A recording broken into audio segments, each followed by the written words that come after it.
2 கதைகள் ஒரே நேரத்துல ஒண்ணுக்கு பக்கத்துல இன்னொன்னு நடந்துட்டு இருக்குன்னு கற்பனை பண்ணி பாருங்களேன். ஒரு கதை நம்ம எல்லாரையும் ஒண்ணா இணைக்கிற டெக்னாலஜியோட பிரம்மாண்டமான வளர்ச்சி. இன்னொரு கதை நம்மள பிரிச்சு பயமுறுத்துற நோய்களோட பரவல். இந்த 2 பாதைகளும் எப்படி ஒன்னோட ஒண்ணு கனெக்ட் ஆயிருக்குன்னு தான் நாம இப்போ பார்க்க போறோம். சரி, வாங்க ஆரம்பிக்கலாம். ஒரு சின்ன ஆனா கொஞ்சம் விசித்திரமான கேள்வியோட ஆரம்பிக்கலாம். உலகத்தையே உலுக்கின பெரிய பெரிய பெருந்தொற்றுகளுக்கும் உங்க கையில இருக்கிற இந்த ஸ்மார்ட் போனுக்கும் என்ன சம்பந்தம் இருக்க முடியும்? பார்த்தா சம்பந்தமே இல்லாத மாதிரி தான் தோணும். ஆனா இந்த ரெண்டோட வரலாற்றையும் நம்ம ஒண்ணா வச்சு பார்க்கும்போது நம்ப முடியாத அளவுக்கு சில உண்மைகள் நமக்கு தெரிய வரும். இப்போ நாம 2 பேரலல் டைம்லைன்ல டிராவல் பண்ண போறோம். ஒரு பக்கம் மனுஷங்களை இணைக்கிறதுக்காகவே உருவான செல்லுலார் நெட்வொர்க்குகளோட அசுர வளர்ச்சி. இன்னொரு பக்கம் அதே காலகட்டத்துல நம்மள சோதிச்ச பெரிய நோய்களோட பயமுறுத்துற பரவல். இந்த 2 கதைகளையும் பக்கத்துல பக்கத்துல வச்சு நாம அலச போறோம். நம்மளோட பயணம் எங்க ஆரம்பிக்குதுன்னா முதல் கட்டத்துல. அப்போல்லாம் நியூஸ் ரொம்ப மெதுவா தான் பரவும். கம்யூனிகேஷன் ரொம்ப சிம்பிளா இருந்துச்சு. அதுதான் அனலாக் மற்றும் டிஜிட்டல் டெக்னாலஜியோட விடியல் காலம். 1979ல 1G டெக்னாலஜியோட செல்லுலார் யுகம் பிறக்குது. இது முழுக்க முழுக்க அனலாக் டெக்னாலஜி. இதுல வெறும் வாய்ஸ் கால்ஸ் மட்டும் தான் பண்ண முடியும். இன்ட்ரெஸ்டிங்கா இதே காலகட்டத்தில் தான் உலகம் H1N1 ரஷ்யன் ஃப்ளூ அப்புறம் HIV எய்ட்ஸ் மாதிரியான புது சுகாதார நெருக்கடிகளை சந்திச்சது.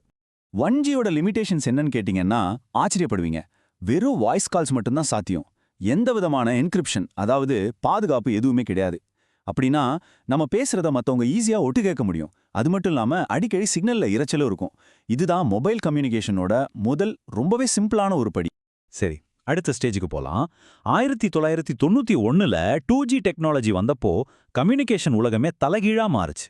உலகம் அனலாக்ல இருந்து டிஜிட்டலுக்கு ஒரு பெரிய ஜம்ப் அடிச்சதுன்னே சொல்லலாம்.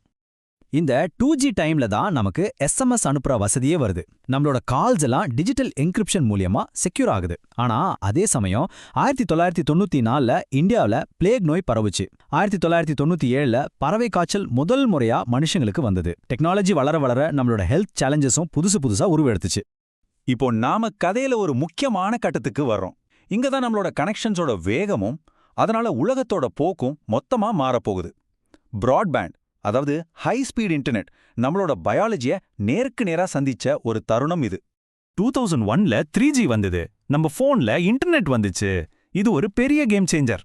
ஆனா பாருங்க, அதே நேரத்துல தான் உலகம் எபோலா, சார்ஸ் மாதிரியான பெரிய சுகாதார அச்சுறுத்தல்களை சந்திச்சுது. தகவல் ஒரு பக்கம் வேகமா பரவ ஆரம்பிச்சுது. இன்னொரு பக்கம் குளோபலைசேஷன்னால மனுஷங்களோட பயணங்களும் அதிகமாச்சு. இதனால நோய்களும் வேகமா பரவுற அபாயம் உருவாச்சு. மொபைல் பிராட்பேண்டுங்கிறது எவ்வளோ பெரிய மாற்றம்னு புரிஞ்சுக்கணும். அது வரைக்கும் பேசுறதுக்கு மட்டும் யூஸ் பண்ணிட்டு இருந்த ஃபோன் நம்ம கையில ஒரு பவர்ஃபுல் கம்ப்யூட்டர் மாதிரி மாறினது அப்பதான். நாம எங்க இருந்தாலும் உலகத்துல இருக்கிற தகவல்களை உடனே பார்க்க முடிஞ்சுது. இந்த கட்டத்துல கதையோட வேகம் பயங்கரமா அதிகமாகுது. நாம தனித்தனியா பார்த்துட்டு இருந்த அந்த 2 பாதைகளும் இப்போ ஒன்னோட ஒன்னு பயங்கரமா மோத ஆரம்பிக்குது. இதுதான் ஹைப்பர் கனெக்டட் உலகத்துல ஏற்பட்ட நெருக்கடி. 2009ல 4G வந்ததும் ஹை ஸ்பீட் மொபைல் இன்டர்நெட் ஒரு புது யுகத்தையே தொடங்குச்சு.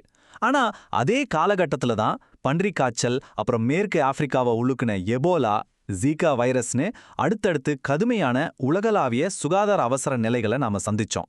நம்மளோட இணைப்பு வேகம் அதிகமான மாதிரியே நெருக்கடிகளோட தீவிரமும் அதிகமாச்சு. அப்புறம் வந்தது 5G 2019ல. அதோட ஸ்பீடை எப்படி சொல்றது? ஒரே ஒரு நம்பர் போதும். செகண்டுக்கு கிட்டத்தட்ட 10 ஜிகாபிட்ஸ். இது கண் சிமிட்டுற நேரத்துல தகவல்களை பரிமாறக்கூடிய ஒரு பிரம்மாண்டமான டெக்னாலஜி பாய்ச்சல். இங்க தான் நம்மளோட 2 டைம்லைனும் நேருக்கு நேரா மோதுது. 2019 ஆரம்பத்துல 5G சேவை அதிவேகமா அறிமுகமாகுது. அதே வருஷம் கடைசில டிசம்பர் மாசம் COVID-19 பெருந்தொற்று உருவாகுது. இந்த டைமிங் இது வெறும் கோஇன்சிடென்ஸா? இதுதான் இந்த முழு கதையோட முக்கியமான பாயிண்ட். ஒரு பக்கம் பெருந்தொற்றை எதிர்த்து போதாட இந்த டெக்னாலஜி தான் நமக்கு உதவுச்சு. ரியல் டைம்ல டேட்டா ஷேர் பண்ணோம், வீட்ல இருந்து வேலை செஞ்சோம். ஆனா இன்னொரு பக்கம் வதந்திகளும் பயமும் சோஷியல் மீடியா மூலமா மின்னல் வேகத்துல பரவச்சு. அதாவது இந்த ஹைப்பர் கனெக்டிவிட்டிங்கிறது ஒரு இருமுனை கத்தி மாதிரி. சரி, கடந்த காலத்தையும் நிகழ்காலத்தையும் பார்த்துட்டோம். இனி எதிர்காலத்தை பார்ப்போம். நம்மளோட அடுத்த கட்ட டெக்னாலஜியான 6G அது நமக்கு ஒரு எச்சரிக்கையை கொடுக்குதா? இந்த டைம்லைனை பாருங்க. ஒரு விஷயம் ரொம்ப தெளிவா புரியும். டெக்னாலஜியோட வேகம் அதிகமாயிட்டே போகுது. ஒவ்வொரு புது ஜெனரேஷனுக்கும் நடுவுல இருக்கிற டைம் குறைஞ்சிக்கிட்டே வருது. இப்போ கிட்டத்தட்ட 2030ல நாம 6Gயை எதிர்பார்க்கிறோம். எதிர்காலம் பத்தி நிபுணர்கள் என்ன சொல்றாங்கன்னு கேட்டா கொஞ்சம் உறைய வைக்கும். அவங்க ரொம்ப உறுதியா ஒன்னு சொல்றாங்க. இன்னொரு பெருந்தொற்று கண்டிப்பா ஏற்படும். அது எப்போ எப்படி வருங்கிறதா கேள்வி. அப்போ நாம இந்த ஆய்வை ஒரு முக்கியமான கேள்வியோட முடிக்கலாம். அடுத்த உலகளாவிய நெருக்கடி வரும்போது கற்பனைக்கே எட்டாத வேகத்தையும் இணைப்பையும் கொடுக்க போற 6G டெக்னாலஜி நம்மள காப்பாத்துற மிகப்பெரிய ஆயுதமா இருக்குமா?